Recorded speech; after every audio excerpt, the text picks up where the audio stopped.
जैसे ही सारे बच्चे आएंगे ना B3 वाले, जब अपना दिखा देंगे कि सर हम आ गए, तो क्लास को शुरू कर देंगे। बाकी लोग लेट से आएंगे तो इंतजार नहीं करूंगा, आप लोग आ जाओगे तो और बैच क्लास। के भी आएंगे सर? हाँ जी बेटू। और बैच के भी आएंगे? हाँ आएंगे तो सारे लोग, लेकिन मैं आपके बैच का इंतजार कर लूंगा, क्योंकि आपकी क्लास थोड़ी लेट खत्म होगी ना, तो इंतजार में यस B3 सर। बैच कर लूंगा। बाकी के आप लोग अगर पहले आ जाओगे और वो लोग लेट आएंगे तो क्लास को हम लोग शुरू कर देंगे जल्दी से, उन लोगों का इंतजार नहीं किया जाएगा, क्योंकि यस उनकी सर। क्लास तो 8:30 को ही खत्म हो रही है। ठीक है, यस चलिए सर। फिर शुरू। परफेक्ट। तो बेटा आज का जो सेशन है डिटरमिनेंट का third lecture, and third lecture में हम लोग सीखने वाले हैं प्रॉपर्टीज ऑफ डिटरमिनेंट। सारे बच्चे नाम से तो ऑलरेडी फैमिलियर है कि सर प्रॉपर्टीज ऑफ डिटरमिनेंट में हम लोग क्या सीखने वाले हैं, लेकिन मजा तब आएगा ना जब आपको एक चैलेंज दिया जाएगा।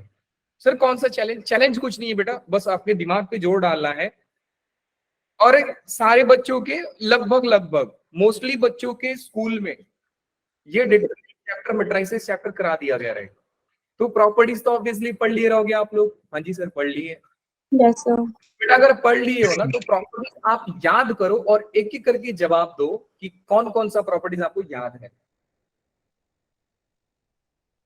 दिमाग में जोर डालिए, सोचिए और जवाब दीजिए।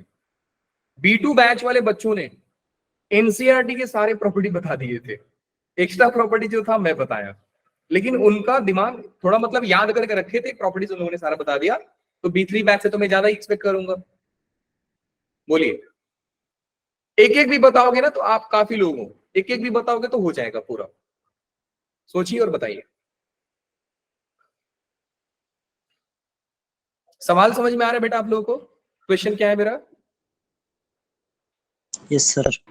क्वेश्चन है बेटा तो कि प्रॉपर्टीज ऑफ डिटरमिनेंट्स आप जो पढ़े हो 6-7 प्रॉपर्टीज है ना, आपको बताना है कि सर क्या क्या प्रॉपर्टीज हमको याद है।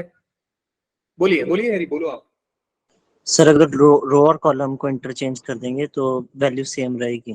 परफेक्ट। तो पहला प्रॉपर्टीज हैरी ने बताया कि sir if we interchange rows and column then the value of determinant remains unchanged. Very good, एक प्रॉपर्टी हो गया। और याद की सर डिटरमिनेंट को हम किसी भी से निकाल सकते हैं, रो से भी और कॉलम से भी। क्या कर सकते हैं बेटा? किसी भी रो और किसी भी कॉलम से निकालेंगे डिटरमिनेंट तो सेम आएगा। हाँ जी वेरी गुड, मतलब we can open determinant along any row और एनी कॉलम। वेरी गुड, और सोचिए। अगर रो और कॉलम को इंटरचेंज करेंगे जैसे मैंने बोला तो उनके जो साइन है डिटरमिनेंट का वो चेंज हो जाएगा। रो कॉलम को नहीं, यहाँ पे आप गलत हो। रो कॉलम को नहीं, कोई दो रोज और दो कॉलम्स आपस में इंटरचेंज करो। ऐसा नहीं कि रो कॉलम को चेंज कर दिया, कोई दो चेंज हो चेंज करोगे तो साइन से चेंज होगा। चलो 3 प्रॉपर्टी हो गया, और बताइए। गर्ल्स की साइड से एक भी जवाब नहीं आया। सर हाँ अगर जी, ना दो रो किसी कॉलम पे मतलब आइडेंटिकल होंगे तो उनकी वैल्यू जो है 0 आएगी। परफेक्ट। सबसे ज्यादा इंपॉर्टेंट प्रॉपर्टीज बताया आपने, बहुत सुंदर। हाँ जी हैरी बेटा बताओ। सर अगर बताओ। मतलब इंडिविजुअल जो हो गए ना रो और कॉलम मल्टीप्लाई होंगे डिटरमिनेंट के, अगर मान लो के से मल्टीप्लाई होंगे तो वैल्यू भी होगी वो मल्टीप्लाई के से हो जाएगी पूरी। वेरी गुड, क्या बात है, इसको बोलते हैं स्केलर मल्टीपल प्रॉपर्टी। तो 5 हो गए यार, और बताओ। 2-3 और ही बता दो। अरमान बेटा बताओ। सर अगर टू रो सेम होंगी तो उनकी वैल्यू, टू रो अगर आइडेंटिकल और सेम होंगी तो 0 होगी उनकी वैल्यू। ना बेटा ये तो टीना ने बता दिया, ये हो गया। डिफरेंट बताओ।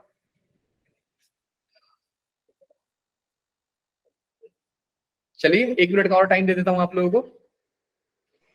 तो अगर जैसे एक रो है ना तो उस रो में अगर कोई जैसे कोई दो डिजिट है वो मतलब एक तरीके से ऐड हो रहे हैं तो हम उनको दो अलग अलग डिटरमिनेंट की तरह भी लिख सकते हैं। पे क्या बात है, सम प्रॉपर्टी हैरी ने बता दिया। Now this is almost done. तो एनसीईआरटी में आप जितने बच्चों ने पढ़ा था आप सभी ने बता दिया। वेरी गुड, मेरे को मालूम था B3 बैच वाले को ऐसे ही बता देंगे, थोड़ा बहुत दिमाग में जोड़ डालोगे आ जाएगा। चलिए जी बेटा हम शुरू करते हैं, थोड़ा सा अच्छे प्रॉपर्टीज की ओर पढ़ेंगे हम लोग, और इनको थोड़ा जो बच्चे स्कूल में नहीं समझ पाए थे अब यहाँ पे समझ लीजिए। मैं आपको आइडिया बता दूंगा कि बेटा इस क्वेश्चन को बोर्ड एग्जाम में लिखना ऐसा होता है, जब भी आप प्रॉपर्टीज अप्लाई करेंगे तो क्या लिखोगे बता दूंगा, बट मैं स्लाइड पे नहीं लिखूंगा क्योंकि मैं जेईई के लिए पढ़ा रहा हूँ। हाँ बता ये दूंगा कि बोर्ड में आपको ये लिखना पड़ेगा। तो चलिए बेटा सबसे पहला प्रॉपर्टी है रिफ्लेक्शन प्रॉपर्टी। आपने जितना भी प्रॉपर्टी बताया ना बेटा, आपने नाम नहीं बताया कि सर कौन सा डिटरमिनेंट का कौन सा प्रॉपर्टी है, लेकिन मैं जब बताऊंगा तो सारे प्रॉपर्टी का नाम बताने वाला हूं, सारे प्रॉपर्टी का नाम बताऊंगा। हमारे को नेम नहीं है, हमारे को वैसे सर, प्रॉपर्टी प्रॉपर्टी क्या बोला बेटा आपने? सर हमारे को नेम नहीं है प्रॉपर्टीज के, हमारे को सिर्फ वैसे प्रॉपर्टी के बस नंबर वाइज दिए कि प्रॉपर्टी 1 ये, प्रॉपर्टी 2 ये है। यस यस यस, मैं जानता हूँ, इसलिए मैंने नाम लिखा है ना। मुझे मालूम है कि जब आप बुक्स देखोगे ना तो बुक्स में लिखा रहता है प्रॉपर्टी 1, प्रॉपर्टी 2, प्रॉपर्टी 3, प्रॉपर्टी 3, लेकिन मैं आप लोगों के लिए सारे प्रॉपर्टी को, क्यों ऐसा क्यों? क्योंकि बेटा नाम याद रहेगा ना तो प्रॉपर्टी के स्टेटमेंट याद हो जाता है, तो इसलिए नाम याद रखेंगे आप लोग। तो चलिए बेटा, सबसे पहला प्रॉपर्टी है रिफ्लेक्शन प्रॉपर्टी, जो आप लोगों ने बोला कि sir if we interchange rows and columns then the value of determinant remains unchanged या unaltered, मतलब रो और कॉलम को इंटरचेंज करने के, अब जब आप करते हो तो डिटरमिनेंट का वैल्यू चेंज नहीं होता है। सर एग्जांपल बताइए। तो जो बच्चे इस प्रॉपर्टी को नहीं समझ पाए हैं बेटा एग्जांपल देख लीजिए। सबसे पहला एग्जांपल देखिए आप 2/2 के लिए। तो बेटू 2/2 के लिए डिटरमिनेंट आपका रहा 2, 4, 6 और 7। मैं इसको इंटरचेंज कर रहा हूं। लेट्स से कि मैं लिख रहा हूं रो इंटरचेंज बाई कॉलम, लिखते हैं ऐसे हैं रो इंटरचेंज बाई कॉलम, लेकिन बोर्ड एग्जाम में जब आप लिखोगे तो कैसे लिखोगे? फिलहाल आप जेई में तो आपको लिखना जरूरी नहीं होता है, रफ में सॉल्व करते हैं हम लोग, तो ये लिखना जरूरी नहीं, में आपको लिखना पड़ेगा। आप लिखोगे इंटरचेंजिंग रोज एंड कॉलम्स। तो जब आर एंड सी को इंटरचेंज करोगे तो बेटा row becomes column and column becomes row. तो जो ये रो है अब ये कॉलम बन जाएगा, तो बेटा ऐसा हो जाएगा। एंड अगेन जो 6, 7 रो है वो कॉलम बन जाएगा, तो 6, 7 ऐसा हो जाएगा। दोनों डिटरमिनेंट को सॉल्व करके देखेंगे बेटा, इनका वैल्यू सेम आएगा। दोनों डिटरमिनेंट को आप सॉल्व करके देखिए, इनका वैल्यू क्या होगा? सेम होगा। सर मैं भरोसा नहीं करता, आप बताओ जरा। बेटा सॉल्व करके देख लो आप। 7 into 2 14 minus 24, तो answer is -10। 14 minus 24, answer is -10। सो दोनों डिटरमिनेंट इक्वल हैं। अच्छा एक चीज याद रखना बेटा, एक चीज याद रखना, ये डिटरमिनेंट है तो मैंने साइन यूज किया है इक्वल का, लेकिन अगर ये मैट्रिक्स होता ना तो ये इक्वल नहीं होता। अगर ये मैट्रिक्स होता बेटा तो इक्वल नहीं होता। सर ऐसा क्यों बोल रहे हो आप? क्योंकि बेटा मैट्रिक्स तब इक्वल बोला जाता है जब उनके करस्पॉन्डिंग एलिमेंट्स इक्वल हो जाएं। तो ये 2 and 2 तो सेम था, लेकिन यहाँ पे 4 है तो बेटा यहाँ पे 6 है, तो ये चीज डिटरमिनेंट में सेम है, लेकिन मैट्रिक्स में इक्वल का साइन आप नहीं दोगे। मैं आपको पहले ही बोल के रखा हूं कि बेटा आप डिटरमिनेंट को अलग समझना, मैट्रिक्स को अलग समझना, इनका आत्मा परमात्मा दोनों ही अलग है। तो चलिए जी सर, ये रहा मेरा 2/2 का प्रॉपर्टी। सिमिलरली आप 3/3 में भी समझोगे, कोई दिक्कत नहीं आएगा। हाँ जी सर। नेक्स्ट आते हैं बेटा all zero property. All zero property sir कब काम में आता है? इंपॉर्टेंट है क्या बेटा? इंपॉर्टेंट नहीं है, लेकिन आपको याद ये रखना होता है कि ये कोई प्रॉपर्टी नहीं है, ये कोई प्रॉपर्टी नहीं है, ये सिर्फ और सिर्फ कैलकुलेशन इजी करने के लिए स्टेटमेंट दे दिया गया है। ये बोल क्या रहा है कि if all the elements of a row, all the elements, ध्यान से समझिएगा, if all the elements of a row और a column are zero then the determinant is zero. एक मिनट सर, एग्जांपल दो। ये बोल रहा है बेटा अगर कोई डिटरमिनेंट है ऐसा, मान लीजिए आप 0, 0 एंड 1, 2, तो बेटा आंख बंद करके इसका 0 लिख दो आंसर। क्यों सर? क्योंकि बेटा एक पूरा रो 0 हो गया ना। कोई भी एक पूरा रो 0 हो जाए या कोई भी एक पूरा कॉलम 0 हो जाए, आंसर आपको 0 खट करके लिखना है। एक मिनट सर, जरा इसका जवाब दो। मान लो बेटा बी एक डिटरमिनेंट है एंड डिटरमिनेंट में बना रहा हूं कुछ ऐसा 1, 2, 3, 4, 5, 6, 0, 0, 0। इसका आंसर क्या आएगा बेटा लोग? 0। परफेक्ट। 0 क्यों 0 हो रहा है? कॉलम में 0 आ गया सर। 0 क्यों हो रहा है बताओ? सर, थर्ड कॉलम से हम डिटरमिनेंट ओपन करेंगे तो 0 जाएगा। एग्जैक्टली मुझे यही सुनना था कि बेटा आप इसको नाम से बोलो कि सर कॉलम 3 0 हो रहा है। नाम से बोलना है, रो कॉलम को बोलना सीखो। Since all the elements of column 3 are 0, then by using all zero property we can say the value of this determinant is 0. क्या बात है सर? नेक्स्ट चलते हैं प्रोपोर्शनलिटी प्रॉपर्टी। सर ये रेपिटेशन प्रॉपर्टी क्या है? तो देखिए ये जो प्रॉपर्टी है वापस से मैं बोलूंगा कि बेटा ये एक एक्सपीरियंस किया गया प्रॉपर्टी है जिसको हम स्टेटमेंट में चेंज करके आपको पढ़ा रहे हैं। एक प्रॉपर्टी बेटा फर्स्ट लेक्चर में मैंने आपको बोला था, इक्वेशन दिया था, मैट्रिक्स और डिटरमिनेंट में फर्क समझाया था, एंड मैंने आपको बोला था कि बेटा throughout the full chapter you have to remember कि सर डिटरमिनेंट में किसी भी कॉन्सेप्ट का मल्टीप्लाई कैसे होता है, मैट्रिक्स में किसी भी कॉन्सेप्ट का मल्टीप्लाई कैसे होता है। लेट्स सी कि कितने बच्चों को याद है, जल्दी बताओ डिटरमिनेंट में किसी भी कॉन्सेप्ट का मल्टीप्लाई कैसे होता है। डिटर्मिनेंट फाइंड आउट एक करने रो के में बाद एक रो सिर्फ परफेक्ट। एक लॉन्ग रो। Any row और any column we can multiply that scalar। वो कांस्टेंट को हम किसी भी एक रो या किसी एक कॉलम के साथ मल्टीप्लाई करते हैं, बट अगर मैट्रिक्स की बात किया जाए तो वो कांस्टेंट सारे के सारे एलिमेंट से मल्टीप्लाई होता था। याद है? Yes sir. Yes sir. अब सवाल को समझिएगा, ये प्रॉपर्टी क्या सिखा रहा है आप लोगों को। ये प्रॉपर्टी से हम लोग लर्निंग ले रहे हैं सर कि अगर मान लीजिए एक डिटरमिनेंट है, लेट्स से कि बेटा ये है 1 2 3 4, इसका वैल्यू कितना आ रहा है बेटा लोग 4 - 6 और आंसर इज माइनस का 2। कोई एक बच्चा आया और बोला कि सर देखो मैं इस डिटरमिनेंट को मल्टीप्लाई करने वाला हूं। किससे मल्टीप्लाई करोगे भैया? एक कांस्टेंट से। और मान लो कोई बच्चा आया और ये जो रो 2 देख रहे हैं वहां, ये रो 2 में 2 का मल्टीप्लाई कर दिया, रो 2 में 2 का मल्टीप्लाई कर दिया, आंसर क्या होगा? कुछ नहीं, 2 into a that is 2 into -2, answer is -4।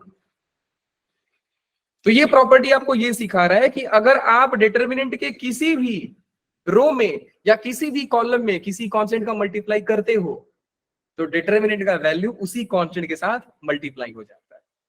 अच्छा, अब ना मजेदार बात ये है कि अगर कोई बच्चा आया और इसको 3 से मल्टीप्लाई कर दिया तो अब आपका डिटरमिनेंट वापस 3 से मल्टीप्लाई होगा।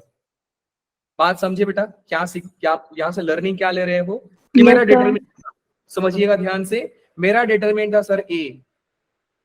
इस डिटरमिनेंट के रो और कॉलम में मैंने 2 नंबर का मल्टीप्लिकेशन किया है। कौन कौन सा? एक बार सर आपने 2 का किया और एक बार सर आपने 3 का किया। तो आंसर क्या हो जाएगा बेटा लोग? 6a। तो आप जितने रोज हैं आप एक एक करके मल्टीप्लाई करते जाओगे और एक एक करके डिटरमिनेंट में मल्टीप्लाई होता जाएगा। बात समझ में आई बेटा लोग? Yes sir. तो आंसर इसका क्या होगा? -12। -12। सर मुझे बताओ, आप भरोसा चाहिए बेटा, कर लो।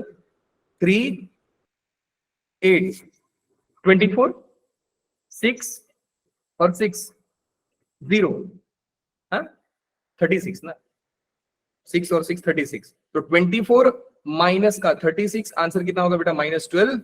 और मेरा भी वही आ रहा था 6 into a कितना था? -2, आंसर हो गया माइनस का 12। लर्निंग समझ में आई? Yes sir. Yes sir. Yes sir. ये वाला जो है ना स्केलर मल्टीपल वाला है, ये वाला जो प्रॉपर्टी है स्केलर मल्टीपल वाला है। मैं आपको प्रोपोर्शनलिटी प्रॉपर्टी नहीं बताया अभी। अच्छा, मैंने उल्टा बता दिया क्या? हाँ चलो कोई दिक्कत नहीं, इस प्रॉपर्टी को एक बार और समझेंगे, क्या ही फर्क पड़ता है। लो जी, ये बोल रहा है बेटा कि अगर आपके पास कोई डिटरमिनेंट है, लेट्स से कि वो डिटरमिनेंट है आपके पास 1 2 और यहाँ पे 4 एंड यहाँ पे बेटा 8, तो इसका आंसर क्या होगा? इसका आंसर आप 0 लिख सकते हैं। सर बिना सॉल्व किए 0 लिख दें? सर बिना सॉल्व किए 0 लिख सकते हो। A11 A22 से मल्टीप्लाई होगा -A21 A12 से। क्या बोला बेटा आपने? 8 - 8 क्या है? है ना, अभी 2/2 का है तो आप मजे में बता दिया। अब 3/3 का लिख के बता रहा हूँ, सुनो ध्यान से। 2/2 के लिए तो ट्रिक होती है ना। 2/2 के लिए तो आप तुरंत ऐसा मल्टीप्लाई कर दोगे। अब 3/3 के लिए बता रहा हूँ, उसको भी हम लोग 0 लिखने वाले हैं डायरेक्ट। 1 2 4 3 5 0 2 4 8। बेटा क्या पहली नजर में इसको आप 0 बोल सकते हो? नहीं ना? No sir. No sir. आप इसको जीरो बोलने वाले हो? बोलो। No sir. नहीं, नो लेकिन सर। क्यों नो बोलोगे सर। ये वाला के बाद? कैसे सर? बेटा ये बता रहा है कि अगर किसी भी दो रो और किसी भी दो कॉलम में कोई एक कांस्टेंट आपको नजर आ जाए ना कि सर मैं R1 और R2 को डिवाइड करूं तो मेरा सेम नंबर मिले जा रहा है, सर मैं C1 C2 को डिवाइड करूं तो मेरा सेम नंबर मिले जा रहा है, तो आंसर 0 लिख दो। एक मिनट वापस समझाओ सर। बेटा इनको डिवाइड करो, कितना आ रहा है? 1/4। इनको डिवाइड करो, आंसर कितना हो रहा है? 1/4। 1/4। So answer is 0। अच्छा एक मिनट सर, ये वाला भी बताओ आप।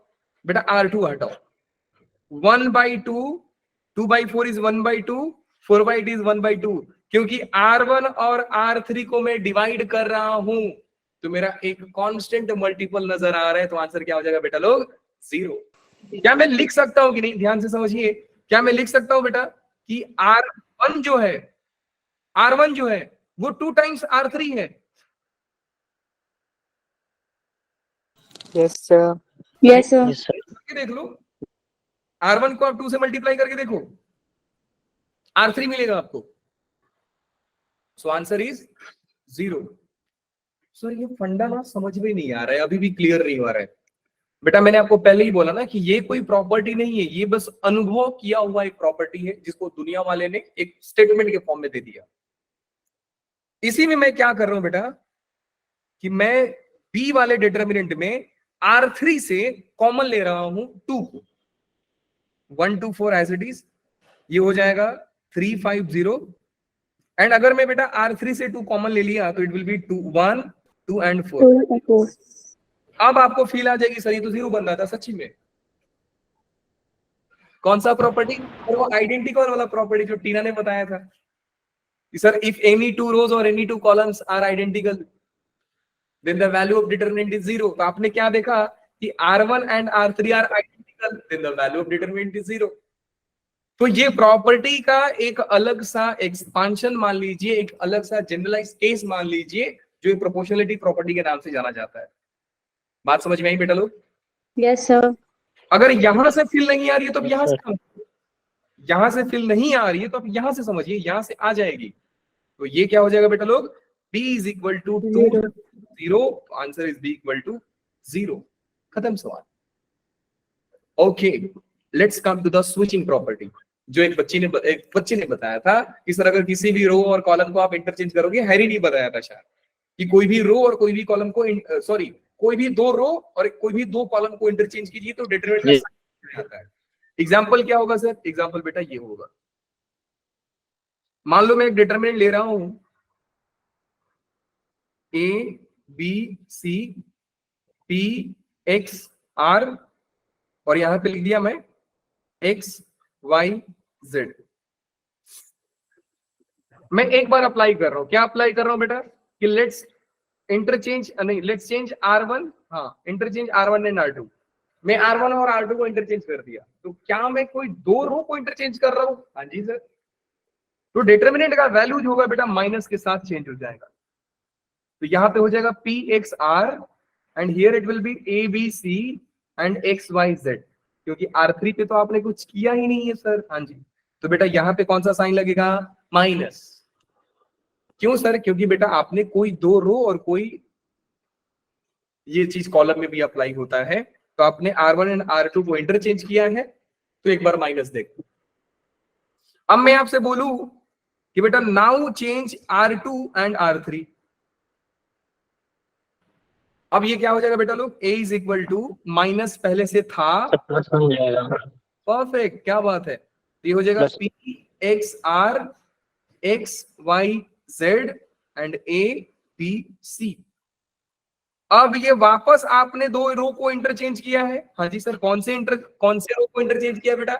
R2 एंड R3 को। तो एक बार और माइनस देगा, और क्योंकि एक बार और माइनस दिया तो फाइनली ये क्या हो जाएगा बेटा लोग? प्लस बन जाएगा। क्या फील आ रही है इस प्रॉपर्टी का? Yes sir. हैरी ने हैंड रेज किया, बोलो बेटा क्या दिक्कत है? हैरी बताओ। मैसेज में क्वेश्चन पूछा है। क्या बोला बेटा आपने?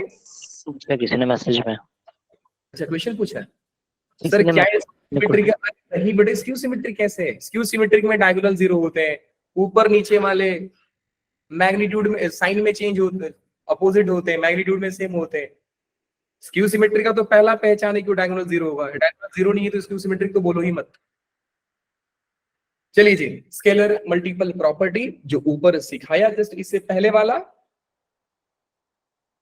ये यही सिखा रहा है, ये वाला सिखा रहा है। तो मैं इस पूरे को उठा करके यहां पे टेस्ट कर देता हूं, तो वापस से यहां पे टाइम वेस्ट करने का कोई फायदा नहीं है सर। ठीक है जी, हाँ जी सर बिल्कुल। अच्छा, यहाँ पे ना एक नोट वाला पॉइंट लिखा है, क्या लिखा है sir? Obviously this property also tells that we can take a number common from a row और कॉलम। याद रखें बेटा, डिटरमिनेंट का अगर कोई भी एक प्रॉपर्टी है जो रो में एप्लीकेबल है तो कॉलम में अपने आप एप्लीकेबल होता है। तो कहीं पे कॉलम छोड़ भी दिया ना तो आप समझ जाओ कि सर वो चीज कॉलम में भी हो सकता है। अगर रो में हो रहा है तो कॉलम में भी होगा, अगर कॉलम में हो रहा है तो रो में भी होगा। तो ये अल्टीमेटली अंडरस्टूड है आप लोगों को। चलिए जी, अब यहां से इसको सॉल्व करने की कोशिश करते हैं। बिल्कुल सर।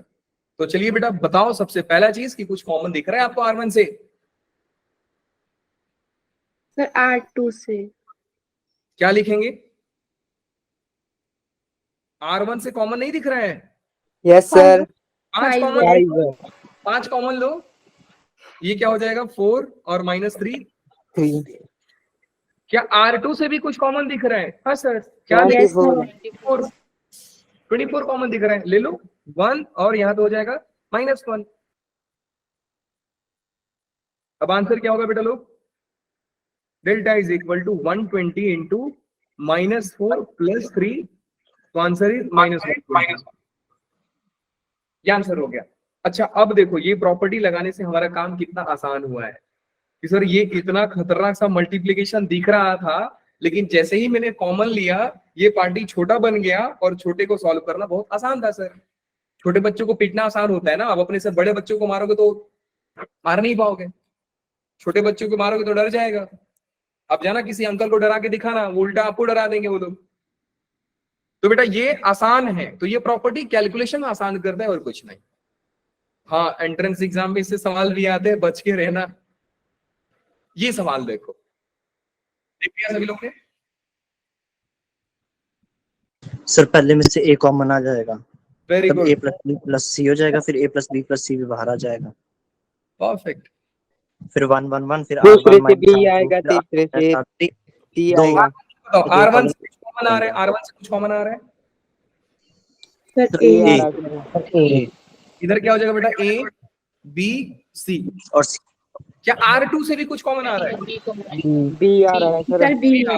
Very good. तो बेटा ये हो जाएगा B, सॉरी यहाँ पे तो A बचेगा और यहाँ पे B बच जाएगा और यहाँ पे C बच जाएगा। क्या R3 से भी कुछ कॉमन आ रहा है बेटा लोग? Sir C। ये हो जाएगा A B और C।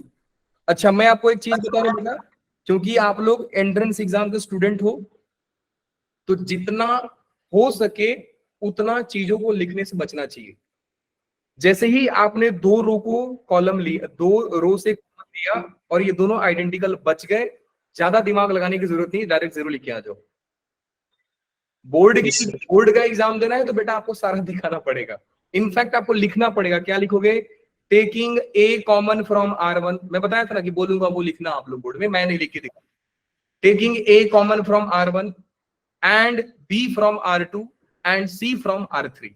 इतना आपको लिरिक्स लिखना पड़ेगा गाने का, तब जाकर एग्जामिनर खुश होगा, कॉपी चेक करने वाला खुश होगा, बोलेगा हाँ अच्छा बच्चा है। फाइनली बेटा इसका आंसर में 0 लिख दूंगा डायरेक्टली। Yes sir. 0 लिखने के बाद भी बोर्ड एग्जाम में आपको ये चीज लिखना पड़ेगा, क्या? Since R1 R2 are identical, क्योंकि आपने यहाँ पे R3 को भी आइडेंटिकल किया है, तो ये भी लिख सकते हो R1 R2 and R3 are identical.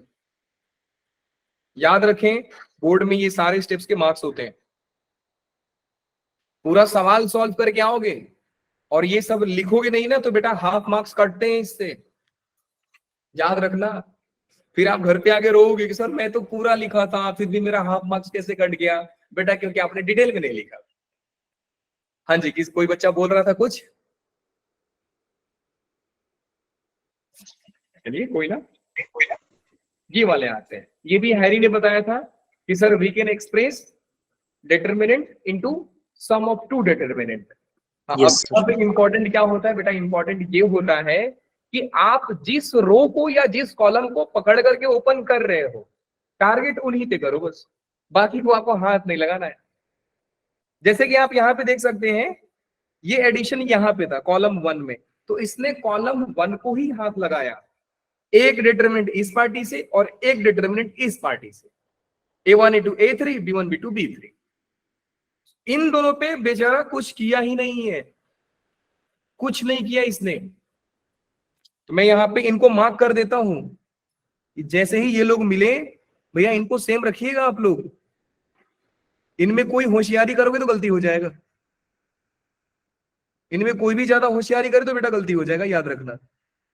तो जिस रो और जिस कॉलम को आप लोग ओपन कर रहे हैं, एक्सप्रेस कर रहे हैं दो डिटरमिनेंट के फॉर्म में, सिर्फ उन्हीं को करें, बाकी को छोड़ दो।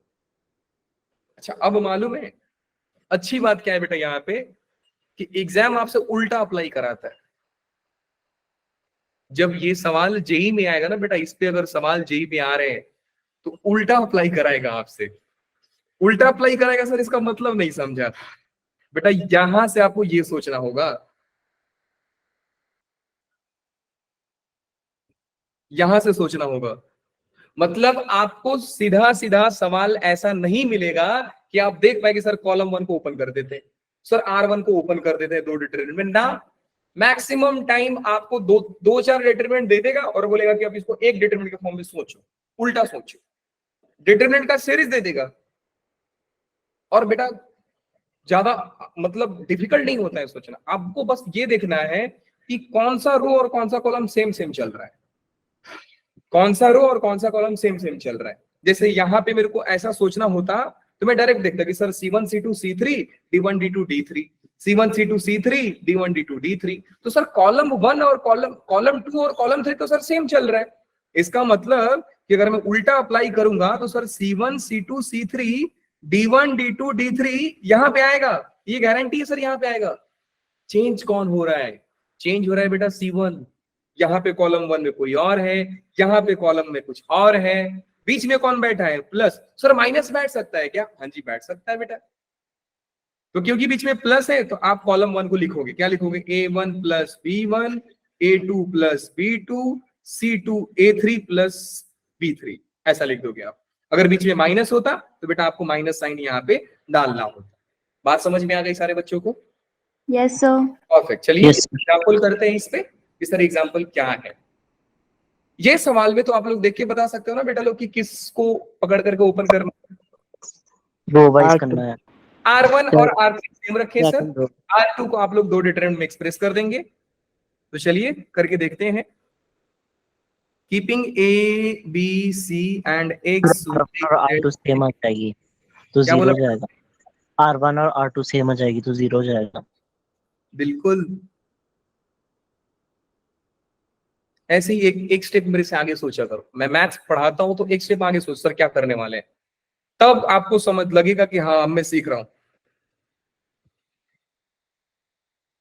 ये दोनों में सेम हो गया। क्यों सेम रख रहे हो सर? क्योंकि बेटा मुझे R2 पे हाथ लगाना है ना, तो मैं R1 R3 को छोड़ दूंगा ऐसे ही, उसको तो सेम सेम लिखते जाऊंगा। 10 डिटरमिनेंट के फॉर्म में ब्रेक करना होता मैं 10 में सेम लिखता, मैं जिसको ब्रेक करना होता सिर्फ उसी को चेंज करते जाता। पहले वाले में पहला पार्टी, दूसरे वाले में दूसरा पार्टी। अगर ये A plus 2X plus 3P होता तो मैं 3 डिटरमिनेंट बनाता और बोलता कि देखो भैया एक में A जाएगा, दूसरे में 2X जाएगा, मतलब दूसरा पार्टी जाएगा, तीसरे वाले में तीसरा पार्टी होता। अगर यहाँ पे कुछ और ऐड होता तो, अगर कुछ और ऐड होता तो सर चौथा में कुछ और पार्टी जाता, चौथा पार्टी जाता, ऐसा ही हम लोग देते जाते हैं। तो पहले डिटरमिनेंट में पहला पार्टी भेज दो, A आ जाएगा, B आ जाएगा, C आ जाएगा। दूसरे डिटरमिनेंट में दूसरा पार्टी भेजो तो बेटा हो जाएगा 2X 2Z। देखते के साथ जनता के मन में सर खुशी की लहरें दौड़ाई। क्यों? क्योंकि बेटा ये तो जीरो है। अच्छा और ऐसा है सेकंड क्या? वाले में 2 कॉमन आ सेकंड जाएगा। वाला भी जीरो है सर। क्यों बेटा? 2 कॉमन ले लो। कहां से? R2 से। बोर्ड एग्जाम में आपको लिखना पड़ेगा taking common from R2। Board exam में लिखोगे आप लोग, बकायदा पूरा लिखो, तो ये हो जाएगा 2, वापस से आपको क्या दिख जाएगा, x y z, that means R2 and R3 identical है, तो फाइनल आंसर क्या होगा बेटा लोग, 0। 0। परफेक्ट, ये रहा सर, थोड़ा पढ़ लो, पढ़ने के बाद बोलो सर समझ गए।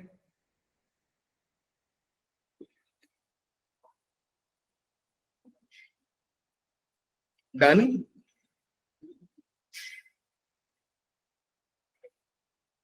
कई बच्चे ना इतने आलसी होंगे कि पढ़ेंगे ही नहीं, बोलेंगे सर तो समझाने वाले, हम क्यों पढ़े। भैया पढ़ लो, आपके लिए ही है, मेरे लिए नहीं है। डन बेटा लोग, यस सर। एक नजर देखना है बस, एक यस झलक सर। देखना है, ठीक है। अब ये कहानी क्या सिखा रहा है, सीखो। बोल रहा है कि देखो भैया, यहाँ पे ये DR है, समझना, जैसे जैसे मैं सिखा रहा हूं वैसे ही सीखना है, क्योंकि ये सिग्मा दिया है, एडवांस में इंटीग्रेशन भी दे देता है। ये छोटे छोटे पॉइंट पे एंट्रेंस एग्जाम खेलता है। 2 पन्ना पढ़ के जाओगे कुछ नहीं, 2 पन्ना के लास्ट में जो नोट रहेगा सवाल वहां से आ जाएगा। आप लोग से यार यही तो छोड़ दिया, मैं 2 पन्ना पढ़ा बस वो छोड़ दिया था, सवाल वहीं से आता है। तो देखिए बहुत आसान है, दिखने में खाली इसका शक्ल बेकार है बेटा। देखो यहाँ पे DR है, मैं आपसे बोलूं कि देखो बेटा आपको D3 निकालना है, आपके दिमाग में बस एक चीज आना चाहिए, क्या जाना चाहिए सर, R की जगह 3। R की जगह पे 3 भेजना है। अच्छा मतलब आप ये बोल रहे हो सर कि जहां जहां R दिखेगा वहां वहां 3 दिखाना है, हाँ जी। तो बेटा ये हो जाएगा F of 3, G of 3, H of 3। क्या नीचे कोई R दिख रहा है बेटा लोग ना। सर आपको कैसे मालूम कि वो वहां पे R नहीं जाएगा, क्योंकि बेटा सवाल दिया है कि ABC और A1 B1 C1 कांस्टेंट है, कांस्टेंट का मतलब कि उनको कोई चेंज नहीं कर सकता है। सो मेरे को A1 ABC और A1 B1 C1 को एज इट इज रखना पड़ेगा। बात समझ में आई, आ गई सर। यस अब सर। मान लो बेटा कोई ऐसा बोलता कि देखो भैया आप मुझे DR का इंटीग्रेशन करके दो, और मैं मान लेता हूं A से लेकर के B तक इंटीग्रेशन करना है, छोड़ो इतना कॉम्प्लिकेटेड नहीं बनाते, आसान रखते हैं। मैंने बोला DR को इंटीग्रेशन करो, तो बस आपको वो पार्टी को इंटीग्रेट करना है जो R को रखता है अपने पास। बात समझ में आई बेटा लोग। Yes sir. वो पार्टी को इंटीग्रेट करोगे जो अपने पास R को कंटेन करता है। तो फिलहाल यहाँ पे R रखने वाले पार्टी कौन कौन से बेटा लोग, FR है, इसको इंटीग्रेट, GR है। GR है, GR इंटीग्रेट कर देंगे, HR है, इसको भी इंटीग्रेट कर देंगे। एंड क्योंकि बाकी के पास R था नहीं तो सर हम इसको एज इट इज रख देंगे, A1 B1 C1। बहुत आसान है, कोई डिफिकल्ट चीज नहीं है सर, ना बिल्कुल नहीं है, चिंदी है सब। सिग्मा में भी सर वही होगा, क्योंकि बेटा DR पे सिग्मा भेज रहा है, तो जहां जहां R दिखेगा हम सिग्मा वहां वहां भेज देंगे सर, क्या ही दिक्कत है। बाकी को देखो एज इट इज रखा है। सो इस पे सवाल कराओ ना सर, मजा आएगा। अच्छा ये चाहिए, लो जी सवाल ले लो। अब थोड़ा ये सवाल को ना सुधार देते हैं, सुधारने के लिए मैं ये अप्लाई कर देता हूं थोड़ा सा, यहाँ पे गलती है, यहाँ पे 2n होना चाहिए,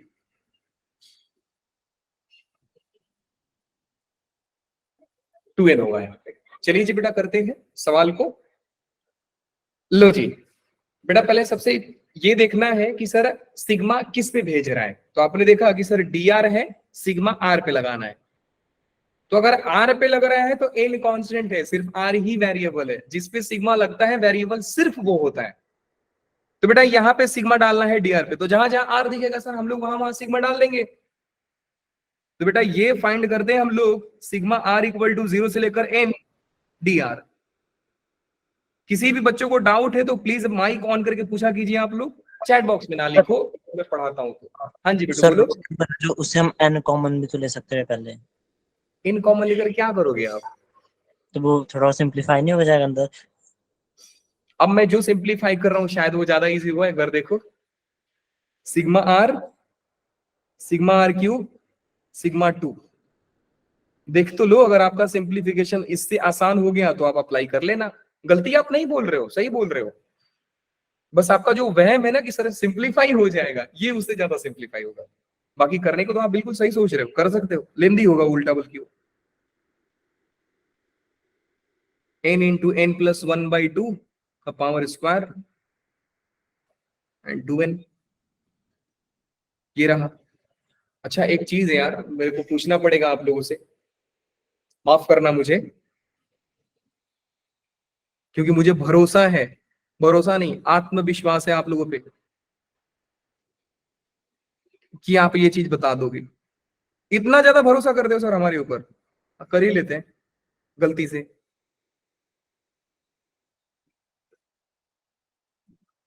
देखते हैं जरा कितने बच्चे बता पाते हैं। बेटा सबसे पहला सवाल ये, सिग्मा ऑफ 1 कितना होता है?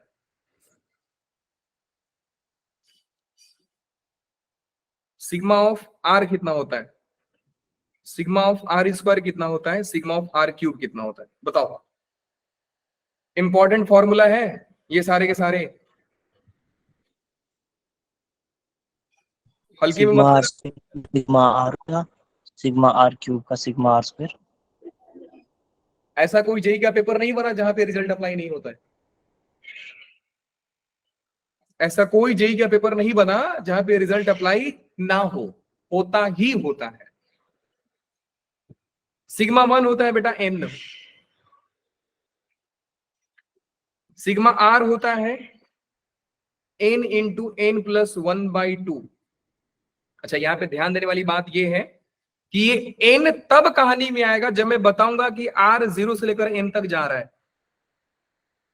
अगर ये 0 से लेकर 100 तक जाता तो आप इसको लिखते हैं 100 प्लस 1 डिवाइड बाई 2, अगर ये 100 तक जाता तो। अच्छा सर अगर ये z तक चला गया तो आप लिखोगे z प्लस 1/2। बात समझ में आ रहा है बेटा? m Yes, का sir. मतलब अपर लिमिट जो लास्ट है, मतलब कहां पे खत्म हो रहा है वही मेरा आता है कहानी में। समझ गए सर, कोई दिक्कत नहीं। Yes sir. अब मैं मान के चलता हूं बेटा कि हर रिजल्ट को मैं 0 से लेकर n तक ही लेके जा रहा हूं, 0 से लेकर के n तक ही लेके जा रहा हूं, तो हर कहानी में n ही आने वाला है। आर स्क्वायर होता है n into n plus 1, 2n plus 1/6, and third वाला जो होता है n इंटू एन प्लस 1/2 का होल स्क्वायर होता है। मतलब ये वाला रिजल्ट का स्क्वायर क्यूब में आ जाता है। ठीक है, अब ये याद रखेंगे। यहां पे भी आपको याद रखना है बेटा, r इक्वल टू 0 से लेकर के n तक जा रहा है। एक चीज और याद रखेंगे पैरेलली कि सिग्मा के अंदर अगर कोई कांस्टेंट बैठा है r इक्वल टू 0 से लेकर के n तक, तो बेटा यहाँ पे वेरिएबल r है ना कि k। तो अगर k कांस्टेंट तो k बाहर आ सकता है। So it will be k sigma r equal to 0 से लेकर n, और जब कुछ कांस्टेंट ही सब ले लिए, कुछ बचा ही नहीं, तो बेटा सबका मालिक एक 1 तो बचेगा ही, जहां कोई नहीं है वहां भगवान है। तो ये क्या हो जाएगा k एंड सिग्मा r 0 से n, सिग्मा 1 कितना होता है n, तो आंसर हो जाता है k n। बात समझ में आ गई? आ गई सर। अब आते हैं बेटू सवाल में कि सवाल हमारा क्या था।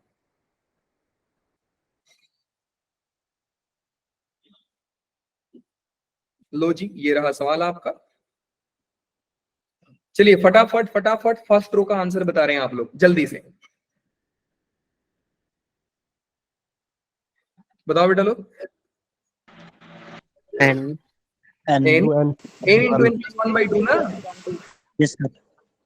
दूसरे का आंसर बताओ, ये वाले का बेटा। एन इंटू स्क्वायर, इसका क्या होगा बेटा लोग? 2n, क्योंकि 2 कांस्टेंट बाहर आ जाएगा, अंदर 1 बचेगा, सिग्मा n 1 होता है, n होता है, तो ये हो जाएगा 2n।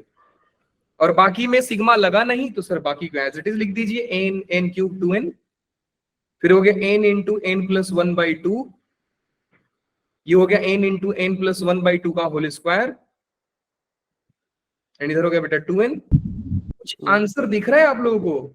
सर 0। अब बताओ हैरी, सिंप्लीफिकेशन आसान आपका वाला था कि ये वाला? ये वाला इजी है। जब तक आपको ये फॉर्मूला नहीं दिख रहा होगा ना तब तक आप 0 नहीं लिख सकते। तो अगर इनफैक्ट बोला जाए ना बेटा, तो ये सवाल को सॉल्व करने की जरूरत नहीं थी, मेरे को समझाना था इसलिए मैंने आपको समझाया, अगर आपको फॉर्मूला याद रहता है ना तो देखो आप डायरेक्टली कैसे सॉल्व करते हैं। आपको मालूम होता है सर सिग्मा पूछ रहे हो तो सिग्मा यहाँ जाएगा, यहाँ जाएगा, यहाँ जाएगा। Sigma r n into n plus 1/2, sigma r is r cube n into n plus 1/2 का होल स्क्वायर, सिग्मा 2 2n। तो सर ये वाला और ये वाला सेम आ रहा है, आंसर 0। सॉल्व करने की जरूरत ही नहीं है। सॉल्व तो मैं इसलिए कराया ताकि मैं आपको समझा सकूं। बात समझ में आ गई बेटा लोग? आ गई? Yes sir sir. सॉल्यूशन देखने देना एक बार। थोड़ा इंपॉर्टेंट है। सर सॉल्यूशन देखने देना एक बार। लो जी, सर 2n कैसे आया फर्स्ट रो के लास्ट में? 2n कैसे आया? यस हाँ सर। जी 2n पूछ रहे हो ना, ये कैसे आया? Yes sir. तो बेटा ये सिखाया ना आपको फॉर्मूला अभी, सिग्मा 1 क्या होता है, n होता है कि नहीं? Yes sir. Yes sir. Sigma से कांस्टेंट आप बाहर ले सकते हो, तो सिग्मा 2 था तो 2 बाहर ले लिया तो 1 ही बचा ना यहाँ पे, 2 into n। वो मेरे को स्क्वायर लगा। अरे ना ना ना ना, यही चीज तो यहाँ पे सिखाया था ये ब्लू कलर से। Yes sir. चलिए जी बेटा लोग, फिर ये हो गया ऐसा, ठीक है। नेक्स्ट समझते हैं ये वाला प्रॉपर्टी। अच्छा ये वाला प्रॉपर्टी ना बेटा आप लोगों से गलती होगा, अभी से बता दे रहा हूं, आप लोगों से गलती होगा। इंपॉर्टेंट यहाँ पे क्या होता है वो मैं मार्क करके दिखा रहा हूं। इंपॉर्टेंट सिर्फ ये होता है, इंपॉर्टेंट सिर्फ ये होता है। कई बार बच्चे लोगों को कंफ्यूजन होता है यहाँ पे, बच्चे लोगों को क्या, मेरे को भी होता था। अब मैं क्या करता था ना कि एक चीज आपको बता रहा हूं,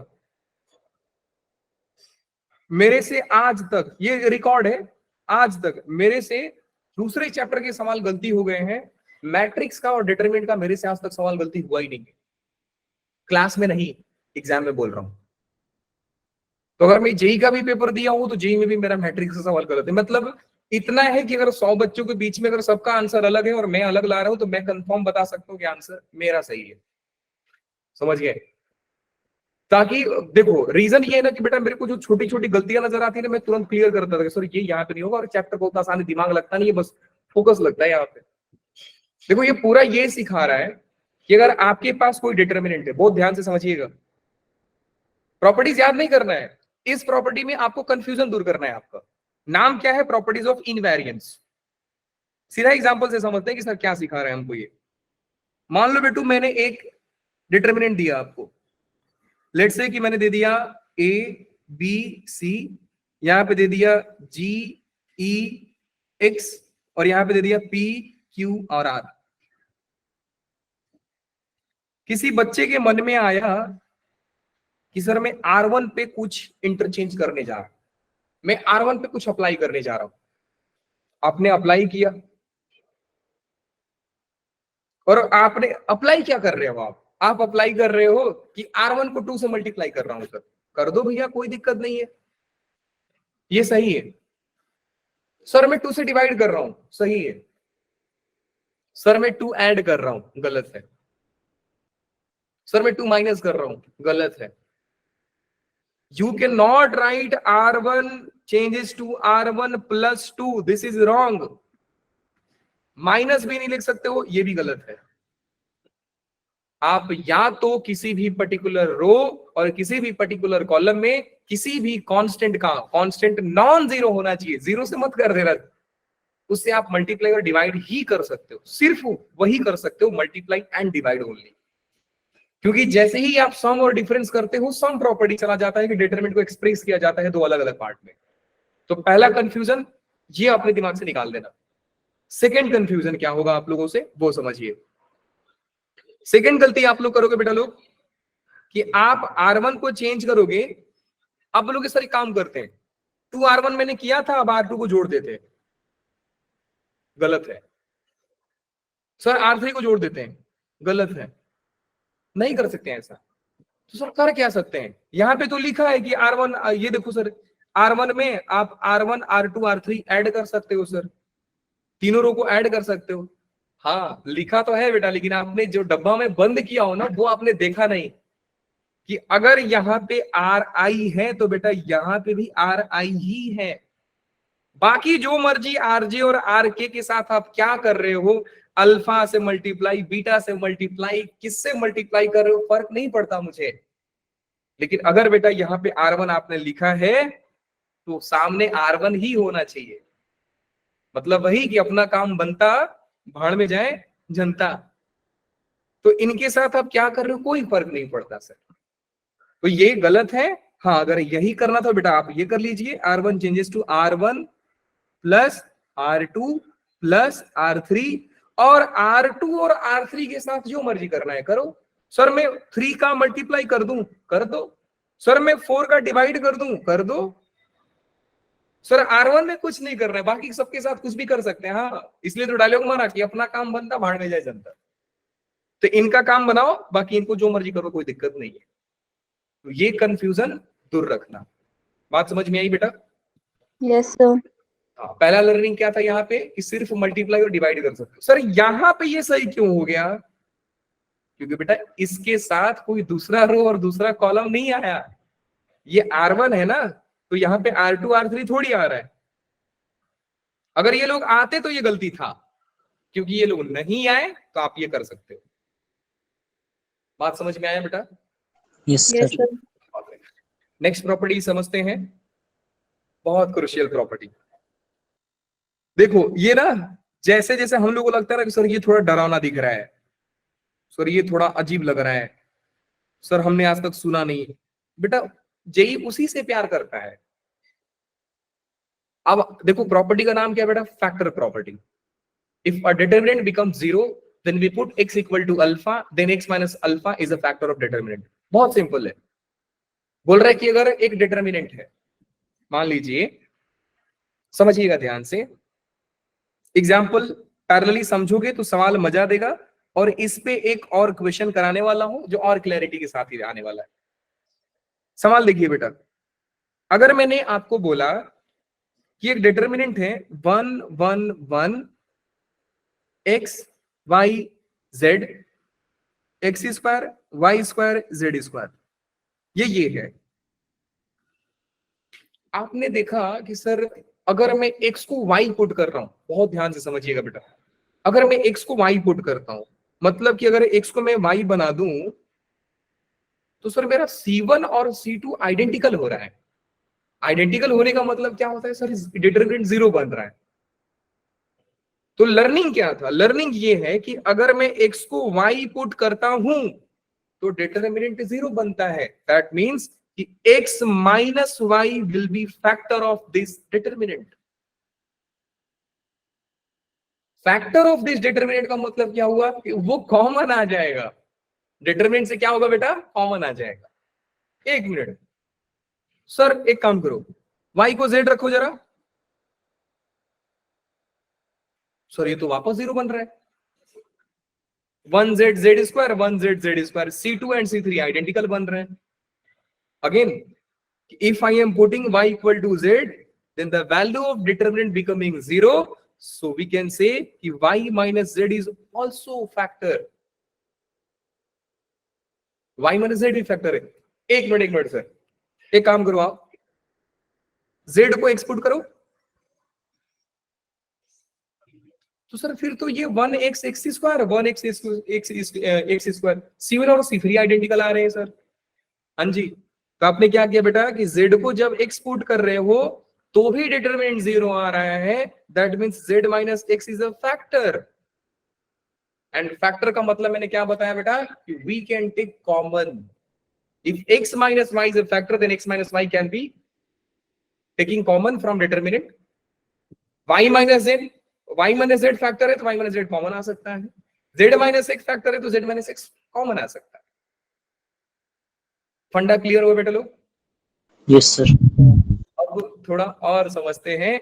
आसान नहीं है, आसान नहीं है, मैं वापस बोलूंगा बेटा, आसान नहीं है, थोड़ा और क्लैरिटी से समझा रहा हूं एक बार और।